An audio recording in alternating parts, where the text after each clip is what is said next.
কত বড় একটা ভগবান হচ্ছে বিয়স দেখতে পাচ্ছেন এখানে রূপা, সেই রূপাগুলা গলামু দেখেন কিভাবে গলানো হচ্ছে রূপারি। এই দেখতে পাচ্ছেন ছোট ছোট দানা, এগুলো তো সব রূপা। এই যে মাটির একটা ছোট একটা গয়রা নিলাম, এই গয়রার মাঝে রূপাটি দিচ্ছি, দেওয়া হচ্ছে দেখেন।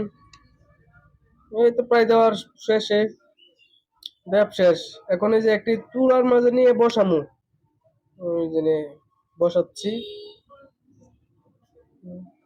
ওই যে দেখতে পাচ্ছেন গ্যাস, গ্যাসেরই মিশিং, গ্যাসের মিশিং দিয়ে এই রূপাটা গলামো দেখেন কিভাবে গ্যাসের মেশিন জ্বলানো হয়।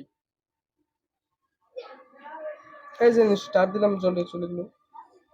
এই যে দেখতে পাচ্ছেন হিট দিয়েছি। এখন এই যে সাদা বাড়ি মানে দেখতে পাচ্ছেন লবণের মতন, এগুলো কিন্তু আসলে লবণ না, এগুলো সোয়াগা। এই সোয়াগা দেওয়া হচ্ছে, দেওয়ার পরে দেখেন হিট দেওয়া হচ্ছে। এই যে আস্তে আস্তে এখন গলে যাবো, আস্তে আস্তে গলে যাচ্ছে। এই যে দেখতে পাচ্ছেন হালকা গলে এসেছে, এই যে গলে যাচ্ছে। এই তো গলা প্রায় শেষের পথে, অবশেষে গলানো সম্পূর্ণ হয়েছে। দেখেন একবারে গলে জলের মতন হয়ে গেছে, দেখতে পাচ্ছেন। এটাতে একটি ছোট একটা টুরা দিয়ে লাড়ানো দেওয়া হচ্ছে।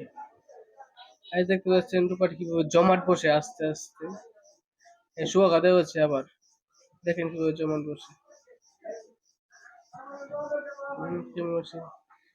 এখন এটা জলের মাঝে চুপ দেওয়া হবে।